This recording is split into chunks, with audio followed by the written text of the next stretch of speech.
In this video, we start a new section of the accounting module, where we will be discussing liabilities. Let's anchor ourselves again with the accounting equation. Remember, assets must always equal liabilities plus shareholders' equity. In this video, we're going to specifically zoom in on liabilities.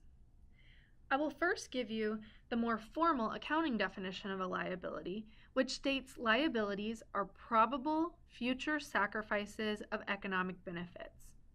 This definition is a little too accounting-y for me, but I'm showing it to you so you can see the contrast and similarities with the definition of an asset. Remember, the definition of an asset was probable future economic benefit. We spent a lot of time dissecting each of those words, so they should be familiar with you: probable, future, and economic benefit. But the key difference with this definition is the term sacrifices. So with liabilities, it's probable future sacrifices of economic benefit.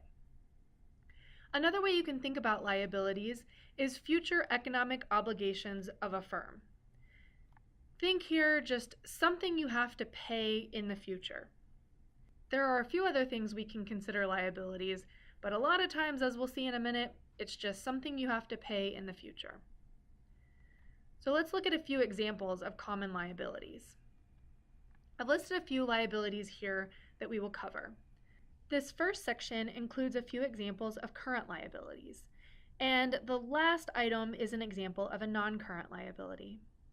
Companies do have to list current and non-current liabilities separately, with the current liabilities listed first. It's very similar to the way they have to list current assets separately from long-term assets. However, the rules around the order for listing current liabilities are not as strict as they are for listing current assets. Remember, current assets are listed in the order of liquidity.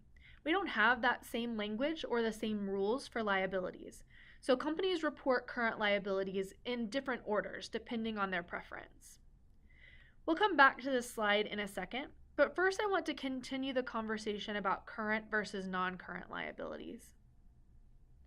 Even though there are not strict rules about the order of current liabilities, the distinction between current and non-current liabilities is important.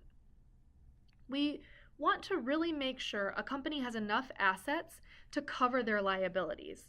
It's why we even differentiate between assets and liabilities. We want to make sure they have enough assets to be able to pay for the liabilities they have on their books.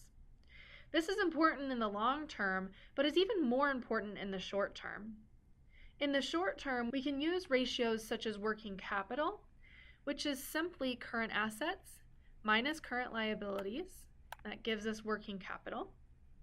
We can use working capital to ensure the company has enough liquid assets they can convert into cash, to cover the obligations they may have coming up soon. Let's go back to the list of liabilities I shared as examples so we can go through those in more detail. If you look through the definition of each liability that I have listed here, you can see they all represent cash a company owes someone else. So first, accounts payable is cash that the company owes a supplier, specifically for inventory that the company may have purchased. Salaries payable is money the company owes their employees. The next two items then are related. They both reference debt, which is money the company borrowed, likely from a bank. It could also be from a private third party, so if it's a small business, it could be a loan from your father-in-law, something like that.